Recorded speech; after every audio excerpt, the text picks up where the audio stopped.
Welcome, everybody, to the big show. Today, we're going to talk about what your D's worth, what your dealership is worth. We also have a barbecue announcement, a jet ski announcement. Christian tells us about being fired, even though he's never been fired, and much, much more coming up on this edition of Service Drive Revolution.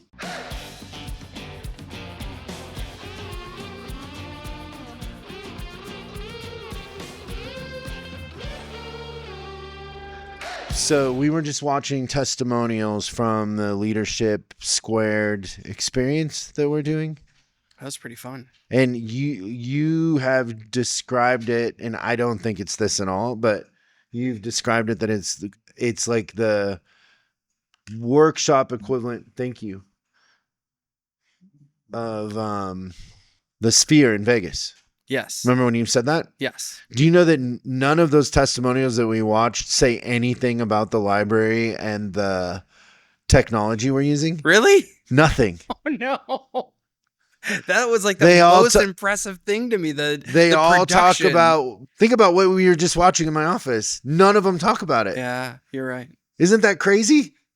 Take that as a compliment. No, I do. Yeah. Like if the technology is so effective that what they're talking about is the empowerment and the outcome, then the technology worked. Oh. Right? Yeah, I was actually headed to the technology was worthless, and the next leadership workshop will be broadcast from public storage, spot number 274. Tell everybody what we're drinking right here, the listeners. Gorgeous. We call it the in-house heroin machine. In our you got it on the beard and everything. Oh, I got a milk mustache? Yes. We have an espresso machine, and we stock it with the best espresso beans in the world. I like that it's so good that we won't share the name of the beans because we don't want anyone else to buy the beans from and us not have an inventory. Yeah. Like they're that good. Because they only like when they roast is when you can buy them. You can't just go on there and buy it. Yeah, I can tell you that you can find the beans somewhere in the western half of the United States. And I think that's... You can tell them it's Seattle. Okay, it's the city of Seattle and the state of New Mexico. God, it's so good, though. It's the best. Yeah. You get the best latte in the world by working here. You don't have to fly anywhere. Yeah. And she's pretty good at making them. The only thing we don't have down is the art, the latte art. So we have somebody that works with us that's very artistically creative, and he can do a latte with some really good stuff. He's got the leaf. He's got a couple other things. It looks more like a really, really chubby girl with cellulite. Latte art. I always joke with Missy that she did Art of the Moon. Yeah. Like it's just a white circle. It's abstract for sure. The jet skis are coming out this weekend. Okay. A lot of people are concerned about that. They're wondering, are you going to put the jet ski to sleep for the winter, or are you going to trade it in and get the new model now, or are you going to wait? Yes. Okay, that doesn't help them. I got to figure out. So the drama with the jet skis is, remember the blue one sucked up a rock, right? It wasn't running. We had an appointment to take it in 2 weeks out. In the meantime, Timbo got frustrated and looked under there, found the rock, removed the rock, and then he took it for a spin and he got going 50. He said he thinks it's fine. So we canceled the service appointment. I will see this weekend if it's really good, or, he's not going to drive it like we would drive it. And then my plan is they will go into storage and I will order the new ones. I don't think they have the new ones. And yeah, that makes sense. Here's my dilemma. I don't know that people care about this or not. More than you think. You would care. I need more than 2. Now the amount of people that are coming to the lake house, like, remember, it got a little like people were lined up for the jet skis. There was a waiting list. That's so funny. Do I want to trade it in, or do I just what I was thinking? I'm going to guess he's going to get 2 brand new ones. No, I was thinking I keep those because they're the 300s. Yeah. I get myself a 325. And that one's not to be shared. But I'm always faster than everybody else. Yes, you'll always be in first place. And I'll personalize it to the degree that people would feel weird riding it. They'd be like, oh, I don't want to ride that one. It's too fancy. That's great. What do you think? Because I don't know what kind of bath I'm going to take on the trade-in. I don't know anything about the So power they're sports 2 years market. old. So how much do they depreciate? I don't know. I feel Yeah. like So that's what I say. yeah. Yeah, I got to figure it out. I Okay. got a lot of research to do and talking. Yeah. I do think that it would be fun for us to buy one of those dealerships. A power sports one? Yeah. I think there'd be an opportunity and it'd probably be reasonable to get into it and then run it the right way. Could be really cool. Yeah. Really That'd cool. be a lot of Really fun. fun. This is impromptu, but I just wanted to ask you about this. So, I've noticed, and it's just personalization is what remind me of it, is I think one of the coolest things that you're doing right now is the way that you're personalizing the signatures on the I Am Leader books. Oh, the pictures I draw? Yeah, I was going to ask, like, how long did you have that in mind that you were going to do that? Because I think that people just absolutely are eating it up. What I draw? Yes. Oh. And I thought I could leave it. You can talk about it or be vague that way. But I just think it's really cool that you're doing these, the personalized things. And like, it's a pretty profound effect on the people that are getting them. I'm excited for Adam. Our friend Adam is going to get his books this week. And for him to see I want what's in to. them. Yeah, I want to send one to his daughter too. She's 4 now, by the way. Yeah. So another year. But yeah. Well, I don't know. I try to approach it. Even like with the service books, I try to learn as much as I can about the person before I sign it. So Yeah. I don't know. I don't know. I appreciate the connection, and I'm trying to encourage, community, I guess. Yeah. And I think that the lesson, I suppose, that let me bring this whole full circle here, is that like it doesn't take you that long to do those, but like the profound impact that it makes on people. It's pretty cool. Well, Because I get to hear all the stuff thing on the that's other surprising side. me the most about the leadership thing, What's that? that people are buying them in bulk. Yeah. Like the one company where we signed them, like he asked us to sign them all to his individual employees. Yep. And he had a specific thing he wanted in there. But the picture they posted in the app of all of them holding them, like, I don't know. How does it get better than that? No, that's it. So the full story behind that is that they actually, that gentleman owns a company that does mentoring for young men. And Oh, really? Yeah. And so those were all wedding gifts for. See, I knew the wedding gift Yeah, part. but all the men in the picture were graduates of that mentorship program. So like he's out doing God's work. And then all those people, like he's trying to turn them into leaders, and you can see we like should get them into the experience. oh, I somehow. think they would have it conversation later on down the road. But I think that the picture of them all holding their books and everything like that was pretty cool. And you No, it's very touching. yeah. And what you did, the personalization inside the book, those books was pretty cool too. And that makes me think back to my early 20s. And You were walking to work today? well, this was a different job. I had to drive to this job. What job was this? Yeah. So I used to work, and I'm kind of embarrassed to say this now because it's the only time I've ever gotten fired in my entire life. But I got fired from my job at the M&M's factory because I kept throwing out all the W's. Oh, that's pretty good. Thank you. So next week we're recording an SDR with a very, very special guest. I'm hungry just thinking about it. What do you call somebody who wins barbecue awards? Like a barbecue champion? A barbecue badass. Barbecue badass. Yeah. So the reason why he's coming in is he's going to be cooking for the elite group at Top Dog coming up.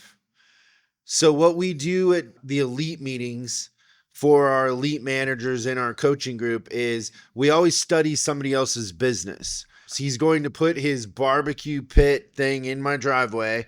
He's going to cook, and then he's going to explain the business model of how his business works, the merch. He's one of the only humans that has a Lego made after him. He's got a lot of sauces and rubs and all that for sale too. Yeah. Harry Sue Yep. is coming in next week. We're excited about that. The elite group is going to be really excited about having him cook for us and explain his business model. And it's interesting because business owners always walk away from those elite meetings feeling like they got more out of it than we did because the elite group is that talented. And they just offer it because that's just the way that they look at things. It's so cool to see. I'm selfishly a little bit excited. I don't know if you know this or not. I'm attending the elite event this year for the first time since I was a client. Oh, because somebody else is doing the masterclass? Yeah. So the coaches actually are doing they as a team are doing the master class. They did this a year ago and it was amazing. So they're going to be better this time around, but like the master class is going to be, there's a couple of slots left, but it's not a bad time to get a part of our coaching group either. When we do Top Dog for new clients coming in or just clients that want a refresher on the masterclass boot camp, we do those the day before Top Dog starts, so you can do back to back. That's also when we're doing the elite meeting. So they're going on at the same time, which is why it's at my house.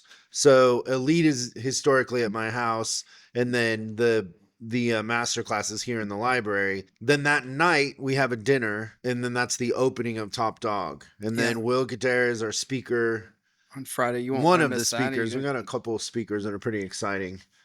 It's going to be fun. But the man Brisket is my favorite. It's one of the first times I've watched a YouTube video and gotten like I almost could Drooled like Pablo's yeah, like I could dog. smell it. It's super weird, but Harry knows what he's doing. Now, for the first time, I think that I can remember, we're not selling tickets to Top Dog because we will have a hard time fulfilling our coaching clients. It is, Will is a big draw. We're nearing capacity already, and we're a ways till the event. A lot of general managers and owners want to come see Yep. him, so it's good. Yeah, he's good. on the upswing.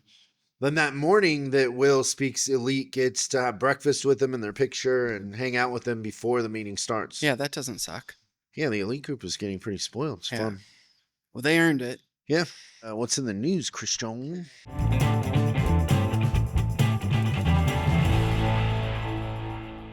I am bringing misery and shame to the news today. Our friends up above the border, the northern part of Canada? North America, in Canada, Auto Canada considers selling their U.S. stores, reports data breach and a $24 million second quarter loss.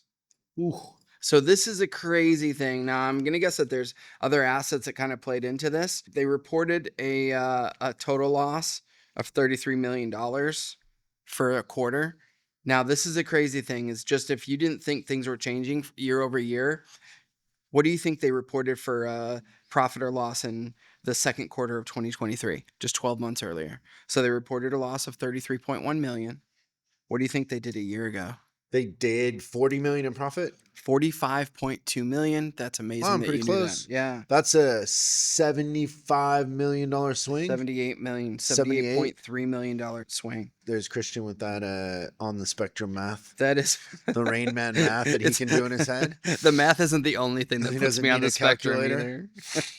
They're reporting huge losses out of. They only have 10 stores in the United States, and they lost $22 million. What? Or $24 million. Oh my gosh, they must be big stores. It's so wrong. But well, I think they have their own in-house training. And their shares went down to Canadian dollars. They slipped 16%. They're now at $15.20. Just to do the exchange rate in American money, that is 75 cents a share.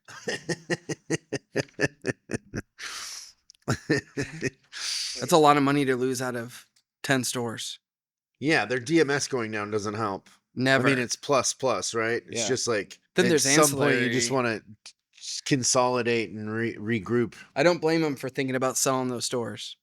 There's a lot of stores for sale. Very interesting. You know what my second story is? There's a lot of stores for sale. AutoNation's sale of 2 Ford stores may just be the start. So they sold the Ford store, I think, in Minnesota and in Georgia, but that wasn't really the interesting part of that thing. Well, I would tell you that I think that you and I might have talked about this, but maybe not on an episode, just kind of in our regular conversation, is that I've noticed that the big groups like your Lithia, AutoNation, Asbury, Sonic, lately, let's say the last 5 or 6 months, they're constricting, not growing. We're like, how many years have they been on the growth train? Those groups, right? So they've been acquiring.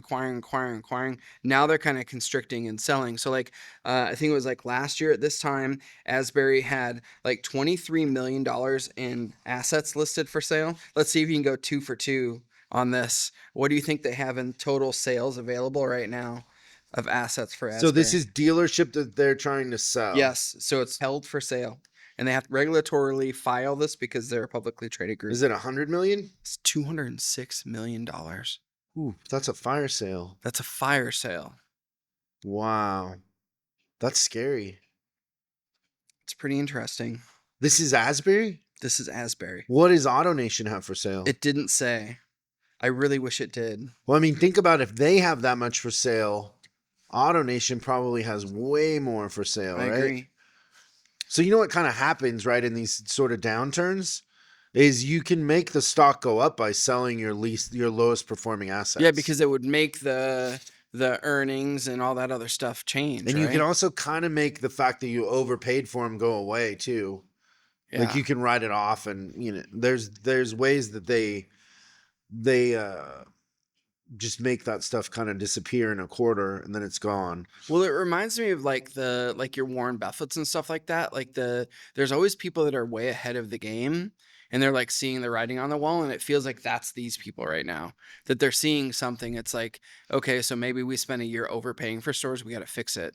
Well, the reason why Warren Buffett is selling everything and he has so much cash is because it's going to be a buyer's market. Right. So that makes a lot of sense. And the other thing to think about here is, you know, if dealerships were selling for 8-10 times earnings, that's going to come down to 3 or 4. I bet you some of those dealerships are almost just like blue sky, like just take it off our hands and give us a little something. Or nothing and just walk away. Yeah, like we're going to Oh, close wow. it or take it over. There's some signs for people to pay attention to. This subject, what is your dealership worth, was Christian's idea in the sense that I think a lot of times we talk about how dealers are looking at their financial statements all the time and service managers are told just get gross. And what we always say is that's misleading, because what they mean is get us profitability. And they're telling you just get gross because that's the narrative that they think drives fixed absorption. But they don't understand that we could expense our way into more gross. So just more gross in and of itself doesn't mean more profit. In fact, most of the time, what we see is the expenses will go up more than the gross goes up, because the service managers don't have access to it. They don't see it. They're not judging their performance by it. And if they do see it, they don't really understand how to influence it in a positive way, because you can't really influence something you don't understand. I remember that you did a great job of explaining to me about how dealership valuations kind of made, which I didn't understand up until the point where you told me, but it made a lot of sense. I thought maybe you could share that with everybody. But I'm super excited. Like, and you know, maybe another reason that I thought about this is that how many service managers are becoming GMs. Like, I think that these are things you should start thinking about. If you're a service manager and you want to know or move up, like, you should understand how a dealership's valued. And so let's just think about this from an entrepreneurial perspective. Is if you're buying a business, right? So you're going out and you're buying a business. Let's just say you're buying somebody's hot tub business. What you want to concern yourself with is, if I pay $100,000 for this hot tub business, how long will it take me with current earnings to pay myself back, right? So if the thing's making $5,000 a month in profit, what does that do? That math in your head. How much did you pay for the business? 100,000, and it's doing 5,000 a month. 20 months. 20 months. Okay. So what if the profits go down? Because let's say the guy who owns it currently is not taking a salary. He just owns it as an investment. Okay, and the money, and you just have goes to work pay it off. full time and pay yourself a salary. Then what? Then that eats into the profits even more. So your profits would go down. Yeah. What if you bought it right before a recession and nobody's getting hot tubs? Then you claim bankruptcy. Yeah. And so now what if you're a really good operator and you buy it and you can increase the profits? Then you'd pay it off sooner. Yeah. And then maybe expand or something like that. Yeah. And Okay. so in business in general, the rule of thumb for most, like, just, businesses on Main Street that you would buy from somebody else is 4 times earnings, which means you would recoup the money you paid to buy it in 4 to 5 years, right? So sometimes you can get them for 3 times earnings, but usually 4 in most industries is kind of the average. Does But that if make you sense? can get it for 3, you're getting a really good deal, right? Well, depending on the business. I mean, some businesses, like let's say you're going to buy somebody's Amazon store.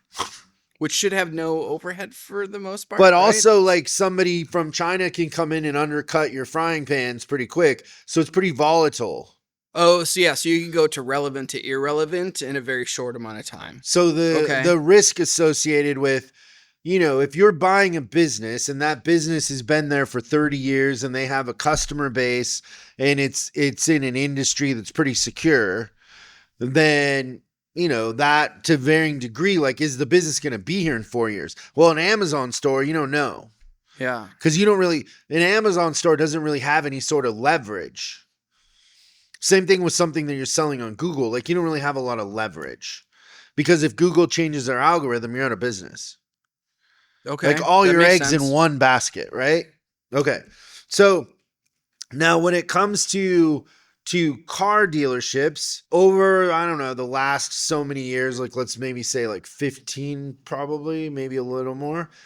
Car dealerships, when we had the aggressive introduction of AutoNation and these public companies buying up dealerships, they completely blew up the market in the sense that they were paying more than a regular car dealer would pay for another dealership, because a regular car dealer is saying like, hey, I'll buy this Chevy dealership, but if it's making $1 million a year, I'll pay $4 million for it. I'm going to recoup my money in 4 years. And then after that, he's making a profit on what he spent, right? Oftentimes, and I've made this mistake before, you don't want to buy something with the thought that you're going to be able to make more money. I did a deal on a dealership that I bought knowing I could make more, and fundamentally it wasn't the smartest way to do something.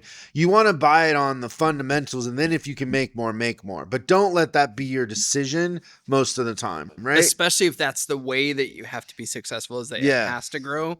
You should, if you can't make it, so I'm just trying to understand, if you can't make it pencil at what you're buying it for based on what they're doing, it might not be a good idea. Yes. But the big companies were coming in and offering crazy amounts of money, right? But it's not their money. Yeah, okay. So a dealer is going to be more conservative in the sense that he puts out $4 million, has to capitalize the thing, has all the employee issues, all that. Now the public company comes in and they go, well, we can cut, there's scalability there. It's public money. It's not our money. For a long time, they're graded more on how fast they were growing, not the profitability. Like if you look at profitability for a lot of those public companies per dealership, it is horrendous. Yeah. Like we've done the math before on a couple, don't say the names of the public companies, but remember we've done the math on them and we're like, oh, they made $7 million of this quarter, and then it's we like divided it by the number of stores. 100 and something dealerships. That's terrible. Yeah. Right. And so they don't function in the same way that a dealership would function inside of a group owned by a car dealer. And so they came in. So a lot of the public companies came in and said, we want these premier dealerships. We will overpay for them. So they were paying 10 times earnings or even more for some of the more prestigious dealerships, knowing that helped open doors for them to buy other little dealerships because they were acquiring some pretty valuable assets and overpaying for them. And so most of what the public companies have bought on the surface has been way, way closer to 8 times earnings in most situations, right? Okay. And so now let's say you got a dealership that's making $1 million a year and you pay $8 million for that and you have to finance some of that or whatever, that's a pretty big hole to dig out of. Yeah, because now you have interest. Like unless you have the $8 million $8 in the bank and you can write the check, and it's a tax thing, it's a tax play, it's a little bit harder to deal with, right? Okay. So businesses and car dealerships they are sold and bought, on a what times earnings basically. Mm-hmm. Now, think about that Canadian company. Their dealerships are losing money. They're going to try to, or even Asbury, the dealerships that are losing money, they're going to try to get people to pay over what they're worth in the hopes that they can turn them around. But it's a unique dealer that would be capitalized enough to go do that. Or it's a guy who's a general manager and he's taking a swing. But usually it's 50-50 whether that dealership's around in 2 years. A lot of those dealerships, the manufacturer pulls them back, or they end up trading hands a couple times within a couple years, because it's really hard for somebody to come in with a couple $1 million and buy a dealership that's losing money. You got to advertise. It costs a lot of money to get to where the thing breaks even. Even if you're really, really good at selling cars, you got to market, you got to advertise, you got to get people in there, you got to have capital. And usually your reputation is bad. You got to turn that around. It takes a year to turn a bad dealership around. And doesn't it usually go down before it comes sometimes up too? Like a lot of those guys will say the broom sweeps clean. Like they just come in with new people. Yeah. I've had a couple of those guys argue that point with me, that the broom sweeps clean. Everybody's got to go. I would guess that if they do the broom sweeps clean, the turnaround's faster. Maybe it's not more profitable, but it at least happens in 6 months instead of 12. Well, the thing that I've noticed is they're pulling from their other assets. So they weaken the other asset to strengthen that thing? Because think about staffing a whole dealership. Like even if you own 10 dealerships, you're pulling a lot of assets to staff a new dealership if the broom sweeps clean. That's right. So I don't really think it's the best strategy. I think leadership, like if you put good leaders in there, they can turn it around. Yeah. And I mean, I don't know. We've proven that many times, that it's more about the systems and the leadership than it is the people. Some people got to go, but not everybody. Yeah. And you can make a career as a turnaround specialist. Okay, so now let's take a car dealership, right? And let's say the sales department of the car dealership, new and used, F&I, parts or whatever, let's say combined, the dealership is making $100,000 a month, okay? But in this scenario, the service department is losing 50. So really it's making 150, but giving 50 back to the service department that's losing 50. Yep. Okay. What does that dealer say to us when he calls us? I need training. No, if I could give the service department away, I would. How many times have we heard that? 206. We hear that, right? If I could give the service department away, I would. Now, why are they saying that? Because if they were, what's the difference between making $100,000 and $150,000 a month if you go to sell your asset and you're getting 8 times earnings? 4.8 million. Okay, so the service department is costing 4.8 million in the personal net worth of that dealer, in a sense. So if just say every dollar you make or every dollar you lose, because it's a little bit different than, like, let's say you're buying a Chevy store and the Chevy store is losing 20 grand a month. It's losing 20 grand a month, and you can negotiate from that position if you're buying the dealership. But if a dealership's making 50,000 a month, but service is losing 100, they're paying 8 times the 50. Yeah. But they could be paying 8 times 150. Just think about how many dealers have brought us in to fix the numbers and then sold right after. Oh, we just had one. Not too long ago. And it's they're making like $8 to $10 on the return. So if we take a service department that's losing to making 80 or 100, think about $100,000 a month, 1.2 million times 8. What is that? 9.6 million. So we made them 9.6 million in less than 6 months. That's nuts. Well, that's why they do it. It's $1.5 million a month. Yeah. Yeah. Okay. So now when a service manager is running a department where they don't understand the financials and it's losing money, the reason why the dealer has this like internal struggle or whatever is it's attached to their net worth. Like, it's what their assets are worth. And whether you like it or not, anybody who owns a business, their identity is attached to the businesses they own. Well, and don't you think for some of these owners too, like it's not just them as individuals, it's like their family legacy. Like it's Oh, yeah, it's for at sure. the deepest level. Yeah, so that makes a lot of sense.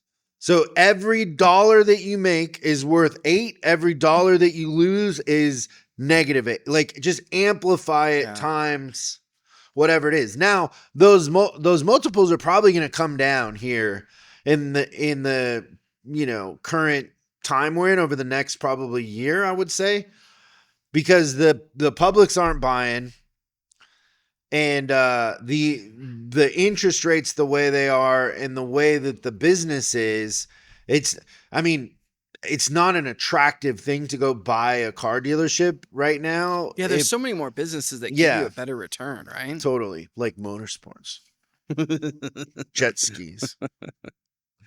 Cool. So if you're a service manager, then the thing is to understand the gravity of profitability. Parts in manager, service. anybody. And Now, fix specifically. what happens is they're a lot of dealers that we see are okay with service losing 50 grand a month because sales is making 200,000. That 200,000 goes away, and now they would be breaking even, and they're losing 50 because service is losing 50. Yeah. That starts to erode your working capital. And what happens in a dealership that's losing money is you have a capital requirement. So let's say the manufacturer Ford says that this dealership, this size, and this market has to have $2 million of working capital all the time. Well, what happens if you go 3 months losing 100,000? Then you got to put $300,000 in. So you have to recapitalize the dealership, and nobody likes pulling money out of savings or selling an asset to capitalize an asset that's losing money. Right.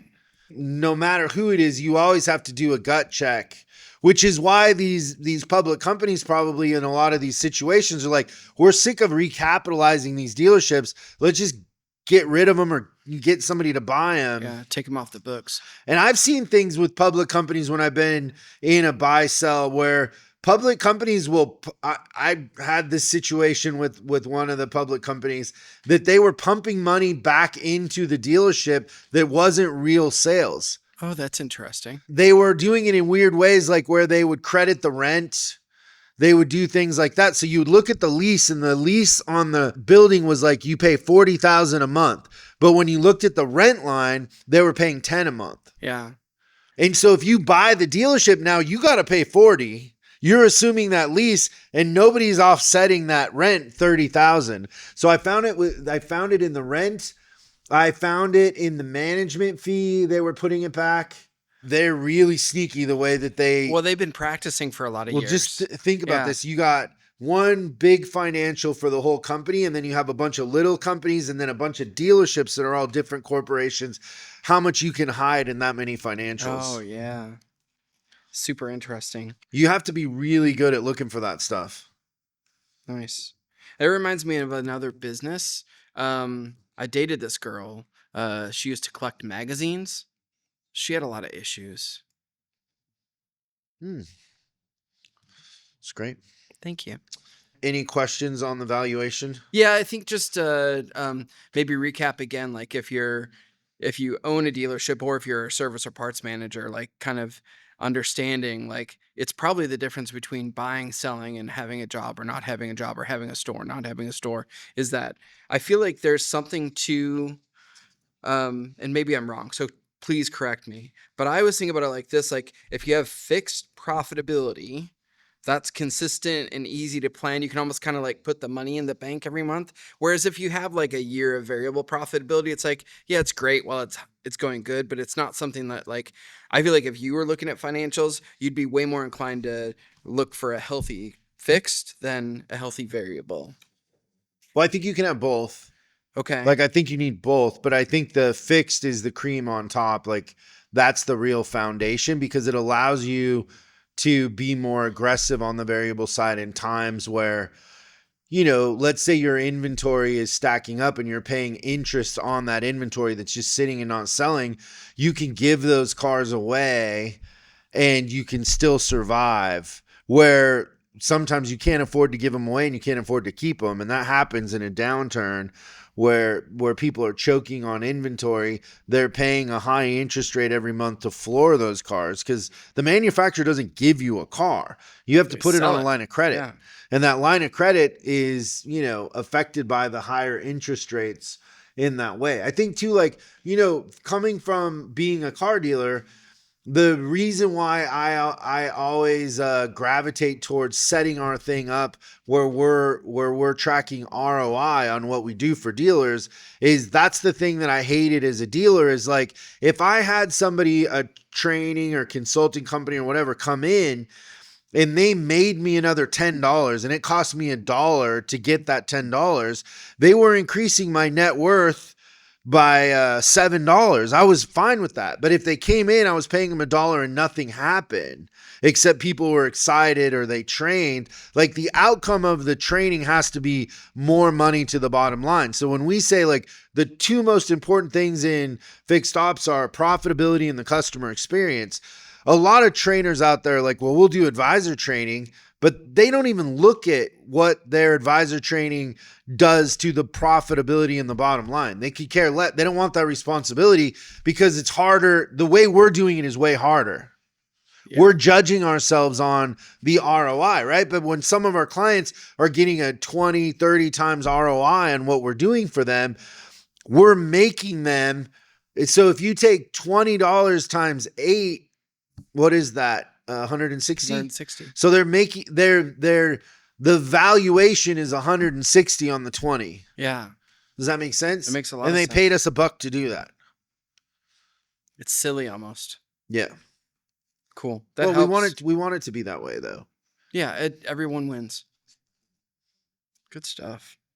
Okay, you guys, I hope that wasn't boring. I love talking about that stuff, so. If it is boring, I could tell another joke. Okay. Well, it's not really a joke. It's more of a fact, right? So I don't know if you heard this or not. Google turned 26 the other day. Google's been around for 26 years. Wow. You know what that means? What? Leonardo DiCaprio no longer has any interest. Yeah. This is cut off 25? 17. Don't say that. 25. You can't say that. Get us in trouble. Probably. Okay, you guys. Thanks. We'll see you next time on Service Drive Revolution. Thanks so much for watching this episode of Service Drive Revolution. We're uploading new stuff every day, so make sure you subscribe and click the bell icon so you don't miss out. If you have a question you'd like us to answer on the show, call 8333-ASK-SDR and we'll answer your question on the show. That's 8333-ASK-SDR. For special deals on our books and training, head over to offers.chriscollinsinc.com. Now that's offers.chriscollinsinc.com. I'm Chris Collins, and I'll see you in the next video.